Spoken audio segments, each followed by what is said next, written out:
السلام عليكم ورحمة الله وبركاته. كيف حالكم اخواني الكرام؟ ان شاء الله تكونوا بخير وسلامة. اخواني ان شاء الله اليوم بدنا نتكلم في موضوع مهم، بتمنى من الجميع انه يتابع ويفهم هذا الموضوع. ضروري كل فني في هاي المهنة يكون يعني بيعرف هذا الموضوع، وهو الموضوع بين التوالي والتوازي، التعديل بينهم. في حالة الثلاثة فاز وفي حالة الواحد فاز، وانه ما الذي يحصل بهذا التعديل في المحرك وكيف وماذا يصبح بالجهد ومثل هذه الامور، وانت شو برجع عليك هذا التوصيل بفائدة، او انت شو بتستفيد منه. طبعا بدي اياكم تركزوا معي شوي في الموضوع هذا على اساس انه يكون مفهوم للجميع ان شاء الله، وتتابعوا معي. انا كتبت الملاحظات يعني على الكمبيوتر والان بعرضها عليكم على اساس انه تكون الموضوع مفهوم. تشوفوا الكتابة افضل من الالقاء بالكلام. طبعا راح يكون مع القاء بالكلام، بس تشوفوا الكتابة، القصد انه افضل واحسن من الكلام لوحده. طبعا انا خلوني اصغر الصورة واحطها على جنب هون. طيب الآن احنا عندنا في حالة المحركات الثلاث فاز، لما تكون المحرك 220 380، وهي هاي أغلب المحركات الموجودة اللي هي القدرات الصغيرة والقدرات المتوسطة، اللي هي أغلبنا أو كلنا بنشتغل فيها، وهي اللي دارجة واللي احنا بنحاول انه نوصل فكرة وتعليمها للمتابعين. الآن في حالة انه كان المحرك عندي مكتوب عليه 220 380 وكان توصيله توالي، طبعا في هاي الحالة بكون المحرك بيشتغل على الدلتا 380 فولت، عفوا الدلتا 220 فولت، وفي حالة الستار بيشتغل على 380 فولت، طبعا ثلاثة فاز. الآن احنا بدنا نعدل على هذا المحرك، بدنا نعدله الى التوازي. طبعا توصيله هو بالاصل بكون توالي، فاحنا بنعده على التوازي. ما يا ايش بنعمل؟ طبعا احنا في حالة اعادة اللف، يعني لاحظوا احنا في عندنا موضوع في حالة اعادة اللف، وفي عندنا موضوع في حالة عدم اعادة اللف. ما الذي يحدث هنا وما الذي يحدث هنا؟ في حالة اعادة اللف يعني احنا بدنا نعيد لف المحرك ونوصله توازي بدل من التوالي. طبعا شو اللي بنعمله؟ احنا بنضاعف العدد وبنضع نصف مساحة مقطع السلك. يعني مثلا المحرك عندنا احنا 50 لفة مثلا بسلك 7 دزيم، احنا بنضاعف العدد، بنعمل العدد 100 لفة وبنضع نصف مساحة مقطع السلك اللي هي سلك 7 دزيم مثلا، حكينا احنا بنعمله سلك 5 دزيم، نصف مساحة مقطعه اللي هي بيطلع سلك 5 دزيم. هاي الحالة في حالة إعادة اللف، بنضاعف العدد وبنضع نصف مساحة مقطع السلك. طيب النتيجة اللي بنحصل عليها في هاي الحالة عند مضاعفة العدد ووضع نصف مساحة المقطع، بتصير النتيجة هي مضاعفة الجهد للستار وللدلتا، يعني مضاعفة الجهد للمحرك بالكامل.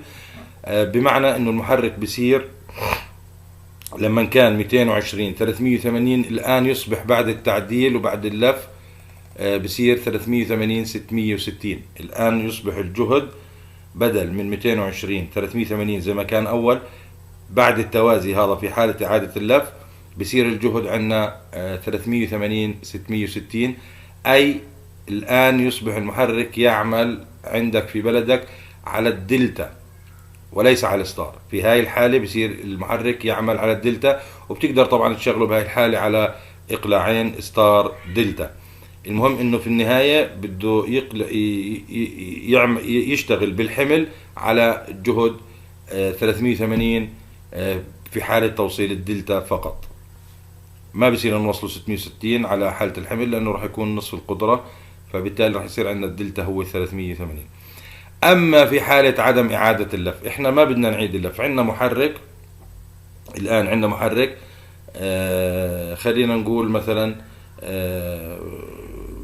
220 380 مثلا، عندنا محرك 220 380، احنا بدنا نحوله لدلتا، بدنا نحوله الى توازي، من توالي الى توازي بدون ما نعيد اللف، فقط بدنا نفك الوصلات ونبدل وصلات الدلتا التوالي نعملها توازي، فقط بنغير التوصيل. في هاي الحالة إذا غيرنا التوصيل فقط، ما غيرنا عدد ولا لفينا المحرك، فقط التوصيل، بنفك الوصلات وبنغيرهن من توالي إلى توازي. الآن اللي بحصل إنه بنخفض الجهد عندنا، ويصبح جهد المحرك 110 220 ثلاثة فاز 110 و220، وهذا طبعا قليل. يعني هذا الموضوع بصير المحرك الآن يشتغل مثلا في البلاد زي السعودية، البلاد زي السعودية على الستار 220 وليس على الدلتا. يعني في محركات ال 220 380 بيعمل في السعودية مثلا على الدلتا، في هاي الحالة على الدلتا، لأنه الجهد عندهم للثلاثة فاز في أغلب المناطق 220 فولت وليس 380، 220 فولت. فالآن إذا فكينا التحويلة هاي ووصلنا، الآن بصيروا يشغلوه، بدل ما يشغلوه على الدلتا بصيروا يشغلوه على الستار، لأنه الستار بتصير عندنا 220 فولت. هاي في حالة الثلاثة فاز. أما في حالة محركات الواحد فاز ففيها شوية اختلاف، يعني اختلاف بسيط. إذا كان الجهد للمحرك 220 بالأصل، هو الجهد للمحرك 220، عندنا محرك واحد فاز 220 فولت والتوصيل توالي بالأصل. احنا الآن بدنا نعدله لتوازي بدون ما نعيد لفه، بدنا فقط نفك الوصلات ونوصله توازي، بدل التوالي توازي فقط بدون إعادة لف. الآن كمان الجهد راح ينخفض ويصير الجهد 110 فولت. يعني هاي معلومة بتخص أكثر إشي الإخوان الموجودين في البلاد اللي الواحد فاز عندهم 110، زي السعودية مثلا. الآن عندهم أجاهم محرك 220 فولت، الآن بدهم الجهد عندهم 110، فشو بده يعملوا؟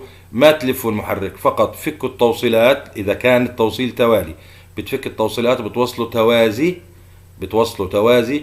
الآن يصبح الجهد 110 فولت للمحرك، بتشغله عندك على 110 بيشتغل بكامل قوته وكامل قدرته، ما عنده مشاكل.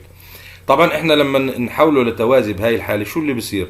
اللي بصير انه لو تلاحظوا في التوالي بكون السلك اللي خارج للكهرباء، سلك التشغيل اللي خارج للكهرباء عليه سلك واحد من الملف، او عليه معكرونة واحدة من الملف في حالة التوالي. الآن لما نوصله للتوازي بصير عندنا معكرونتين او سلكين، يعني على سلك التشغيل اللي خارج للكهرباء برا. فالآن يعني اللي صار احنا ضاعفنا السلك، وبالتالي يعني صار العدد النصف في المجرى. يعني مثلا كان المحرك في حالة التوالي مثلا 25 لفة بسلك 7 مثلا 7 ديزيم، الآن لما نوصله توازي راح يصير العدد في المجرى 25 لفة، والسلك زي ما قلت لكم بتلاحظوا بكون خارج سلكين على سلك واحد للتشغيل. فالآن كأنه ضاعفنا السلك، فأصبح السلك سلكين 7 ديزيم على السلك اللي خارج للكهرباء برا. فإحنا كأنه أو إحنا هذا اللي صار، ضاعفنا السلك وقللنا العدد إلى النصف، فبالتالي ينخفض الجهد ويصبح 110 فولت. لأنه التوازي بصير كأنه خطين سلكين ماشيات مع بعض بالتوازي، فإحنا كأننا لفينه بسلك مجوز 7 ديزيم وليس بسلك مفرد في هاي الحالة، اللي هي تغيير التوصيل فقط بدون إعادة لف.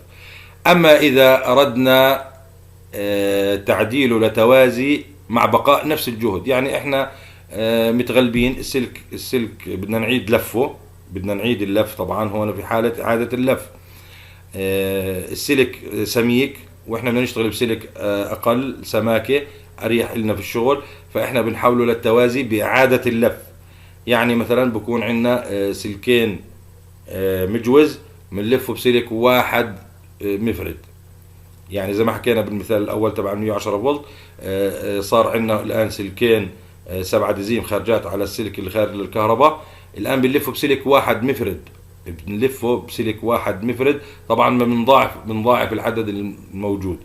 يعني كان عندنا احنا في المثال الأولاني صار عندنا العدد 25 جوز بالمجرى، الآن بدنا نلفه 25 و25 50 لفة، بنضاعف العدد، بدل 25 جوز بنعمله 25 لفة بسلك مفرد.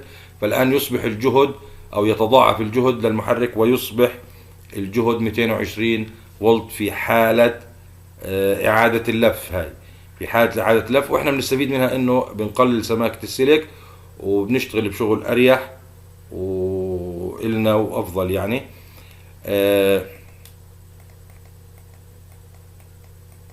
طبعا وأما إن كان جهد المحرك 110 بالأصل. طيب هون في عندنا حالة مرات بتحصل يعني.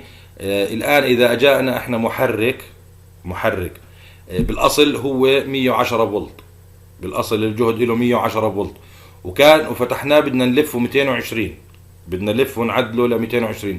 فتحنا المحرك لقيناه موصل توازي، لقينا التوصيل توازي. في حالة 110 لقينا التوصيل توازي. الآن احنا ما بنحتاج ان نعيد لفه، فقط بنفك التوصيلات وبنوصله توالي، بنفك التوصيلات التوازي وبنوصله الى توالي، فيصبح الآن جهد له 220 فولت. يعني هون بدون لف كمان، هون بدون إعادة لف.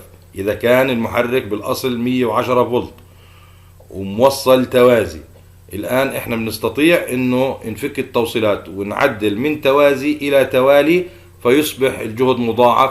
فكان 110 فولت فالآن يصبح 220 فولت بدون ما نعيد لف المحرك نهائيا.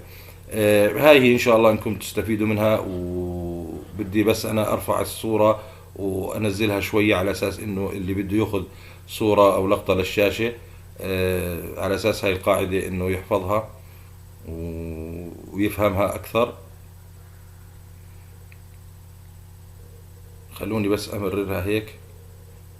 في حالة الثلاثة فاز، وفي حالة محركات الواحد فاز، اللي هو التعديل ما بين التوالي والتوازي للمحركات الثلاثة فاز والواحد فاز وماذا يحصل بينهم.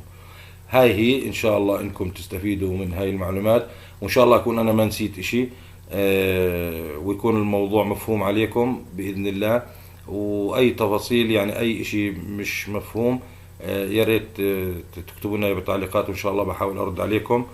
ويا اخواني لسه عندنا احنا تفاعل ضعيف، يعني ما بعرف بضلني احكي انا في هذا الموضوع. على العموم انتم براحتكم زي ما بدكم، انا ما راح اطلب منكم شيء، وان شاء الله انكم تستفيدوا من المعلومات. ولا تنسوا زي ما بوصيكم دائما وبوصي نفسي، صلواتكم الخمسة والاكثار من ذكر الله سبحانه وتعالى، والاكثار من الاستغفار، والاكثار من الصلاة على حبيبنا ونبينا محمد صلى الله عليه وسلم. ودمتم بخير، والسلام عليكم ورحمة الله وبركاته.